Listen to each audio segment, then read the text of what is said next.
My name is Nyla, and this is Needling Whisper. It was made in 2015 by the Korean artist Kyungah, and it is an embroidery piece. When you look at this artwork, what do you see? You may see many bright colors, patterns swirled around in interlocking circles. You may see blood dripping down the piece, surrounding singular fingers poking out a pink ball. You may just see chaos, because there are so many colors and so many features, your eye may not know what to focus on. And with this being an all-over composition and having no clear focal point, every feature leads your eye to another. Measuring at 145 by 148 centimeters, it's quite a large and overwhelming piece to look at, especially in person. The title of the artwork, Needling Whisper, gives us a hint as to what this piece is about. Needling, in reference to the fact that it's an embroidery piece, and whisper, it's a secret. It's something that shouldn't be talked about. The phrase, big smile, that's written across the middle of the artwork is much more apparent on the digital version, as when I went to go see it at the V&A, I didn't even notice it at first. I had to look down at the description and look back up at the painting just to look at it, just to see the big smile. It's more apparent here at the top. So why is big smile so significant, and why is it concealed? The Korean artist Kyungah creates work circling recurring themes such as the division of the Korean peninsula, the government propaganda that arose as a result, as well as the legacy of the war that created it. Many of the artist's works conceal these political messages in bright colors and abstract designs. Through Ham's work, a connection and a dialogue is created between South and North Korea that goes past the barriers of ideology and the 250-kilometer barbed wire fence that stands between them. This connection is made through its manufacturing process, as it is designed in South Korea and then cut up and smuggled over the border to North Korea to be hand-embroidered by locals that are held anonymous. Big Smile is a North Korean motto, which holds a lot of weight due to its highly restricted, controlled, and surveillance state, where a big smile is used to conceal the horrors that go on. The pink balls that are featured throughout this artwork may be in reference to the devastating events happening in North Korea affecting the younger generation. And the blood dripping down is in reference to the horrors that many North Koreans face on a daily basis. Rape, torture, starvation, enslavement, forced abortions, public executions, and murder are all a part of North Korea's government effort to control people. This abuse is given out even to the smallest criticisms of the state. This isolated North Korean regime of Kim Jong-un's prisoner camps are thought to have 120 to 200,000 people held prisoners accused of betraying the regime. And in a 2014 United Nations Commission, it said that North Korea was a widespread, systematic, and gross violation of human rights. This political system is upheld by a vast political and security surveillance, coercion of fear, and punishment to those who oppose it. This high surveillance state is achieved by having no computers or phones that connect to global Wi-Fi. But this has been recently threatened by Chinese telephones being smuggled over the border to North Korea. And this need for North Koreans to have a connection to the outer world is something that I've seen throughout my research and reflects back onto the artwork, Needling Whisper, where there have been talks whether this artwork is exploitative, as if these embroideries are found, they will be sent to these camps and tortured. I do think that there is an important element of choice. It's the choice to put their lives on the line, to create this artwork that they will realistically never be able to see the final product of. But it's to have this connection with the outer world and be part of something bigger.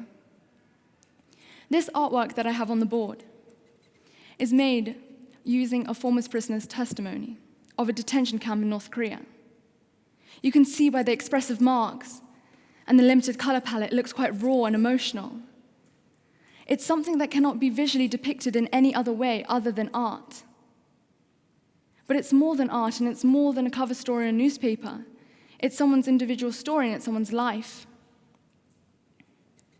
I decided to explore this idea of the big smile through propaganda art. A harsh dictatorship demands socialist realistic paintings, in contrast to the democratic South, where artists are free to express themselves and are full of contemporary vitality. This painting was shown in an exhibition called Border Crossings, where South and North Korean art was shown together. It was art that was never meant to be seen together, and has a beautiful unity that Needling Whisper also strives to create. It's bringing people together through art that have been forced apart. This painting was commissioned by the North Korean government.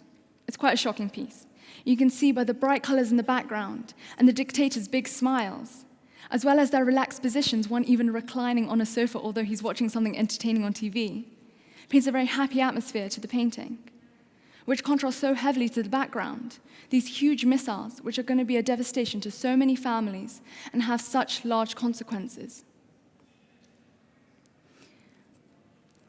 Although this is more of a formal form of government propaganda, I then decided to venture into day-to-day government propaganda that North Koreans would see on the daily. I do think it's interesting to note the difference between how the big smile is depicted in socialist realistic paintings that are commissioned by North Korea, and the big smile being depicted in Needling Whisper, abstracted and concealed. That was made as a comment on North Korea. Looking at more day-to-day North Korean propaganda, it's ones that they would see everywhere: supermarkets, stores, schools, even on their commute to work. Growing up in the 1970s, the artist Kyungah would find these propaganda posters, sent via helium balloons from North Korea, and would be encouraged to give them into schools in exchange for reward. They would often feature these catchy slogans, big smiles, and vibrant colors, and would encourage North Koreans to work hard, be proud of their government, utilitarian might, be proud of their heritage, and their leader's personality. Although these do not look old, they do not have a date. And in trying to find a dated, more recent work, I found coronavirus North Korean propaganda posters. They share almost identical features, but most strikingly the one on the left. Even when the mouth is covered and the smile is not visibly seen, you can still see by the elevated cheekbones that they are smiling, and it's there for a reason. When looking at these posters, the ones from before, I showed them to my mum. She was quite amused. She said, "Nyla, what are those posters? Those ones look like the ones from my childhood." And this sparked a whole new interest in Soviet Union propaganda art and this comparison of controlled societies. You can see the same: big smiles, vibrant colors, and catchy slogans, promoting similar ideals of working hard, and in this case, romanticizing agriculture. But I did find these quite peculiar, as every photograph I've seen of my parents from the Soviet Union, they were never smiling. It wasn't customary to smile in photos in the Soviet Union. Even the ones from my mother's childhood here, none of the children were smiling, and most significantly, this one. It's my mum and my grandmother. It's New Year's Day. It's a happy occasion. It's in the comfort of their own home, and yet they're stood, expressionless, with their hands by their sides. I find this quite strange to look at. I would never pose like this with my mum, and I'm sure you wouldn't either with your families. And so this contrast between idyllic posters and real people in these societies, their customs and their lives. And to reflect back onto the artwork, Needling Whisper, through looking at more formal form of government propaganda, to the day-to-day, to coronavirus, more recent ones, and Soviet Union propaganda art and my mother's photos from real people, you can really give a unique insight into the importance of the big smile in propaganda art, the difference between what's on the poster and the reality. Ham's work reflects both contemporary and historical episodes of conflict and constructs a strange and compelling mixture of social activism, personal memory, and propaganda. Her work attempts to reunite people through art that have been forced apart and marries the strength of the South, technology, and the strength of the North, craftsmanship. Thank you.